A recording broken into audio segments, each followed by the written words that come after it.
Bonjour à tous, bonjour à toi, j'espère que tu vas bien. Dans cette vidéo, je te propose une lecture des énergies lunaires que tu peux rencontrer pour le mois à venir, c'est-à-dire les énergies de la nouvelle lune et de la pleine lune par élément, que sont le feu, la terre, l'air et l'eau, et qui regroupent l'ensemble des énergies de tous les signes astrologiques. J'ai à cœur ici de te livrer ces énergies par élément, car nous avons en chacune de nous ces 4 éléments qui agissent ensemble dans tous les domaines ou secteurs de ta vie. C'est pourquoi je t'encourage vivement à écouter les 4 vidéos. Je partage avec toi ces énergies, non pas dans le but de te dire ce qui va se passer, mais avant tout pour te conseiller, te guider vers des pistes qui seront les plus justes pour toi, si bien évidemment ça te parle. Car je rappelle qu'il s'agit de vidéos générales et que nous sommes plus ou moins sensibles à ce qui nous est proposé d'étudier à chaque instant. Et oui, la vie n'est-elle pas un apprentissage permanent ? De nous-mêmes, des relations à l'autre. Et tu sais mieux que quiconque ce que tu dois faire dans ta vie. Mais nous avons besoin quelquefois d'éclaircissement pour traverser au mieux ce que nous expérimentons. Et c'est ce que je te propose ici. Mais avant de commencer, je tenais à te partager une expérience qui peut te parler, que tu peux rencontrer des situations similaires dans d'autres secteurs de ta vie. Et où cela te permettra de constater que ce que le collectif expérimente, chacune d'entre nous peut l'expérimenter individuellement. Et cela te permettra d'y poser un sens et de le vivre plus sereinement. Alors voilà, en cette nouvelle lune du 30 mai, veille de mon anniversaire, je suis amenée à me faire opérer d'un carcinome, également appelé cancer de la peau. Il a été découvert et pris en charge très rapidement parce que pour te dire, en un mois, c'est bouclé. À savoir que ce type de cancer est bénin la majeure partie du temps. Un coup de bistouri suffit et c'est terminé. À l'instar d'autres maladies comme par exemple l'emphysème pulmonaire qui m'a été diagnostiqué il y a 2 ans et où il n'existe pas aujourd'hui de traitement. Alors que le 17 mars 2020, le confinement était imposé à tous car un nouveau virus apparaissait, j'ai été mise en arrêt pour de gros problèmes respiratoires. Et c'est le 20 mai 2020, après une IRM, que le diagnostic est tombé, emphysème pulmonaire, avec à l'époque, d'après le radiologue, une espérance de vie de 10 à 15 ans. Mais d'après lui, car en fonction de chaque personne, cela se développe différemment, plus ou moins lentement.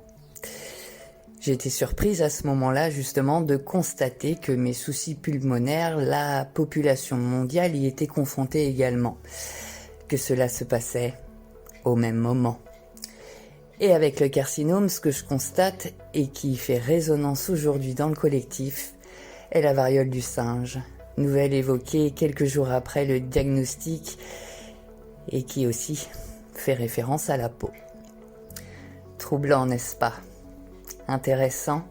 Eh bien, je t'encourage à constater que peut-être dans ta vie, il s'y passe aussi le même système sur d'autres sujets, car ce sont des mémoires que nous avons à expérimenter, des mémoires qui ne demandent qu'à être reconnues pour qu'elles puissent se transformer. Peut-être en notre exemple, as-tu remarqué des situations ou des personnes dernièrement qui ont voulu ou veulent actuellement faire leur loi dans ta vie, t'imposer sur ton territoire leur vision, leur mode de fonctionnement, sans se poser la question si cela te convient à toi avant tout dans ta propre vie, sur ton propre territoire.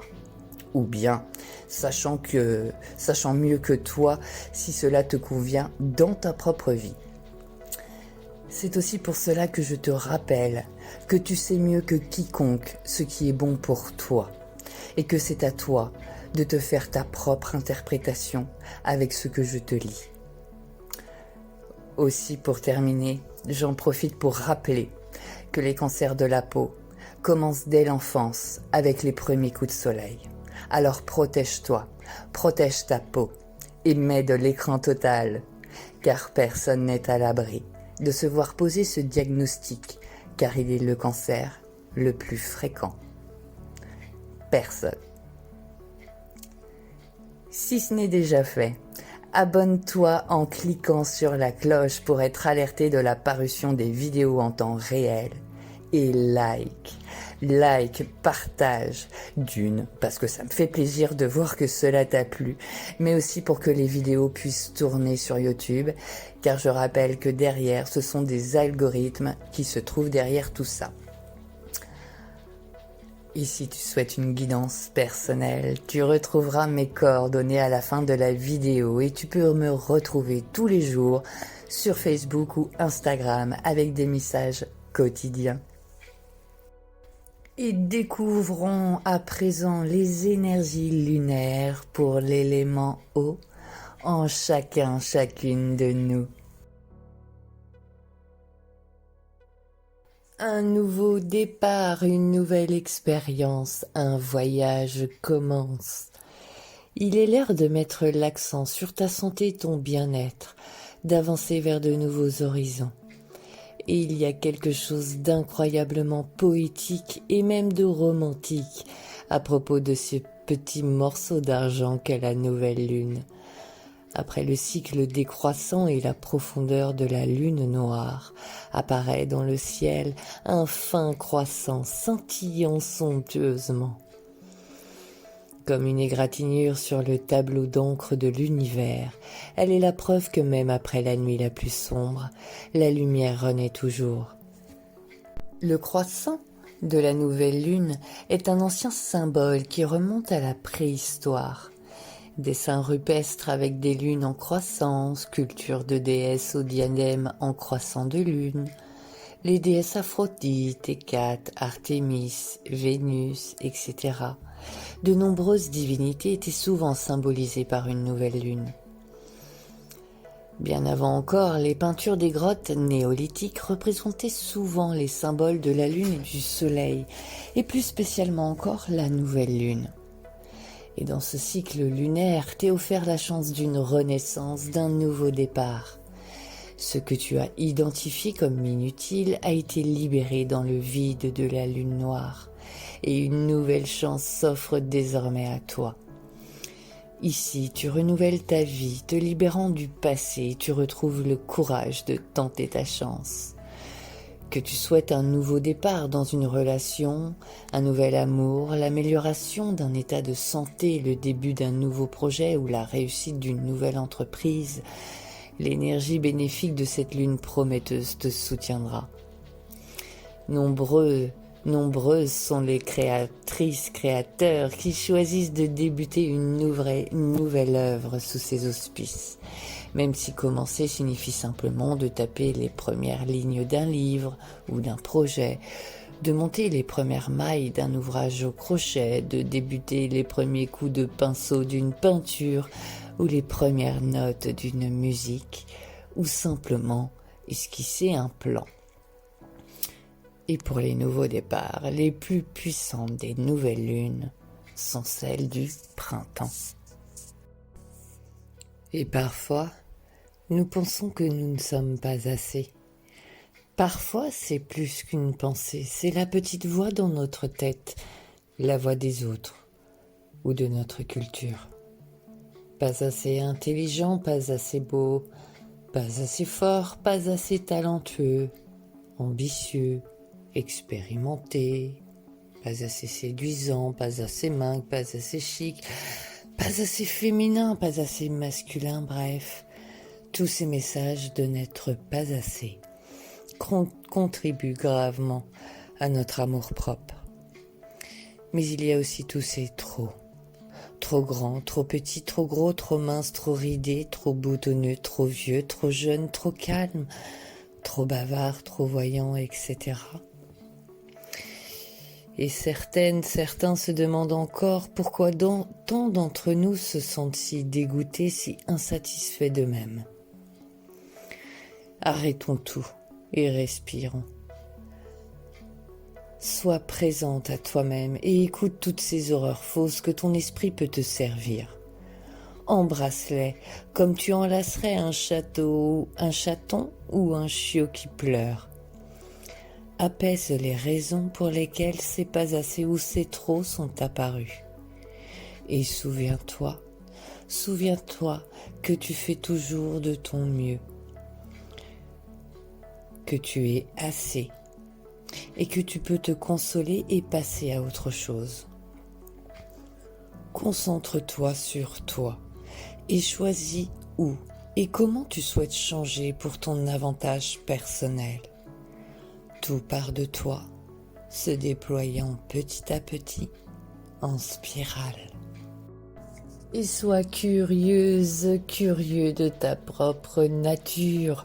Plonge en toi-même pour contempler qui tu es et ce que tu veux vraiment. Plus tu en sais sur toi-même, plus tu es à même de te diriger dans ta vie. Le processus d'introspection implique que tu réfléchisses à tout ce qui se passe ainsi qu'à la façon dont tu réagis et y donnes un sens. Expose tes forces et tes faiblesses, te proposant et actant des changements éventuels à faire, si tu le veux. L'introspection, c'est s'offrir un temps de répit et permettre à son cerveau de comprendre et de mieux naviguer dans le chaos de la vie quotidienne. Si l'introspection est tellement bénéfique, alors pourquoi ne le faisons-nous pas spontanément ? Parce que cela oblige à ralentir un peu et à tourner notre conscience vers l'intérieur, chose qui ne vient pas naturellement. Et encore plus aux extravertis dans un quotidien qui nous en demande toujours plus. Et qui plus est, cela demande de se montrer honnête envers soi-même. Commencer petit à petit et se faire aider reste encore l'approche la plus simple et la plus sûre. Certains se laissent décourager avant même d'essayer. Commence déjà par prendre chaque jour une dizaine de minutes pour récapituler tous les événements de ta journée, avant de t'endormir par exemple, lorsque tu es dans ton lit, ou tu préféreras peut-être à la lueur de la lune pour t'asseoir dehors, et penser à tout ce qui est arrivé depuis la nouvelle lune précédente, ainsi qu'à tes réactions et tes ressentis. N'hésite pas à les noter. Et pour celles et ceux qui pratiquent déjà l'introspection mais qui n'aiment pas les sentiments de vulnérabilité, de colère, de culpabilité ou l'attitude défensive qui en ressortent, ce temps nous met face à notre propre responsabilité. Mais rappelle-toi que le malaise à court terme sera un gain à long terme si tu n'ignores pas l'éléphant dans la pièce. L'introspection régulière nous permet d'intercéder avant que les problèmes ne deviennent trop importants. Simplement, sois conscient de tes croyances tout en restant ouvert à de nouveaux points de vue et de nouvelles façons d'être. La beauté peut guérir même l'esprit le plus brisé. Elle est présente partout dans la nature et il nous suffit d'ouvrir les yeux pour la voir. Elle se décline à l'infini. La beauté, ce n'est pas forcément du maquillage ou l'idéal de la beauté de la société. La beauté, c'est aussi la nature qui nous entoure et ce peut être aussi des objets ou des choses qui nous font du bien. Les arbres, les oiseaux, les fleurs, les abeilles, le soleil, les nuages qui peuvent le cacher, un tapis, des bougies, des statues, des peintures, de la musique, une voix, un sourire, un rire. Toutes ces choses sont des expressions de la beauté. Et nous avons tous des expressions de la beauté qui nous mettent de bonne humeur, égayent notre regard, notre cœur et notre esprit. Tout le monde peut faire l'expérience de la beauté en choisissant de les voir. L'une des différences entre l'ancienne notion païenne et l'idée moderne de la beauté se trouve en ce que les anciennes traditions nous enseignent. qu'il nous faut développer et renforcer notre moi profond pour permettre et promouvoir la véritable beauté. Car la connexion corps-esprit est vitale lorsqu'il s'agit de beauté et de vitalité. Même s'il est souhaitable de suivre des thérapies qui nous embellissent intérieurement et extérieurement, il est tout aussi important de libérer nos mauvaises habitudes qui portent préjudice à notre santé et vont à l'encontre de notre progrès. L'idéal de la beauté déséquilibrée du monde actuel est à son paroxysme, avec une augmentation toujours en hausse des chirurgies esthétiques et des produits chimiques injectables. Chacun a le droit de décider pour soi de ce qu'est la beauté physique et de ce à quoi il veut que son corps ressemble. Mais l'origine de ces influences peut être inquiétante. En effet, qui a dit à la femme de changer son apparence parce que quelque chose n'allait pas avec ses yeux, son sourire, son nez, ses seins, ses fesses, etc. Qui a eu l'audace de dire que vous n'êtes pas assez, que nous ne sommes pas assez, à cause de rides d'expression ou de cellulite par exemple? Qui rend les femmes si sûres d'elles, si peu sûres d'elles? Qui veut que nous nous interrogions ainsi que de la façon dont nous interagissons avec le monde? Qui veut que nous soyons identiques au reste du monde et moins avec nous-mêmes? La société? Un individu faisant du marketing pour les grandes sociétés de cosmétiques? Un top modèle refait? Les magazines? La véritable beauté est hypnotique et n'a rien à voir avec la jeunesse, avec l'apparence, mais tout à voir avec l'essence, l'âme qui brille à travers la peau. Le mot charisme vient du grec charis et ma, ce qui signifie l'esprit qui brille à travers. Chacune de nous possède une beauté unique, source de confiance en soi, si nous la reconnaissons. Chacune d'entre nous est désirable, est parfaitement formé pour être ce que nous voulons être. Mais si nous devenons obsédés par l'extérieur, qui n'est qu'éphémère, nous risquons d'être malheureux comme les pierres, à courir après un idéal inatteignable et inhumain. Assume ta véritable puissance. Ne dissimule plus qui et ce que tu es, mais brille de toutes tes couleurs. Ce moment est propice à la réalisation de tes rêves et à toute forme de magie. Est aussi présente une forte énergie ancestrale. Alors, ouvre ton esprit à de plus grandes possibilités. Si la nuit est claire, sors et lève les yeux au ciel. J'espère que tu verras les étoiles scintiller. Si tu es vraiment chanceuse, tu pourras même peut-être voir la voie lactée tourbillonnante se répandre à travers l'obscurité. Et puis, la voilà, la lune, indéniable dans sa gloire et son pouvoir. Elle déplace la Terre elle-même, la stabilisant en orbite. Elle joue avec les mers. Elle est l'objet de dévotion, l'inspiration de nombreux poèmes, le royaume de déesses. Et elle était là, témoin silencieux, lorsque le tout premier être humain s'est levé sur 2 jambes et l'a vénéré. Génération après génération, nous nous sommes tenus pieds nus sous cette même lune, priant, offrant nos intentions, dansant et attirant à nous son gracieux pouvoir. Tu es faite, fait de la même manière tourbillonnante qu'une étoile. Tu es pure possibilité, en constant changement, renouvellement et transformation. Prends le temps de reconnaître ce pouvoir en toi et de t'en réjouir, car la prochaine étape est le précurseur de ton futur moi.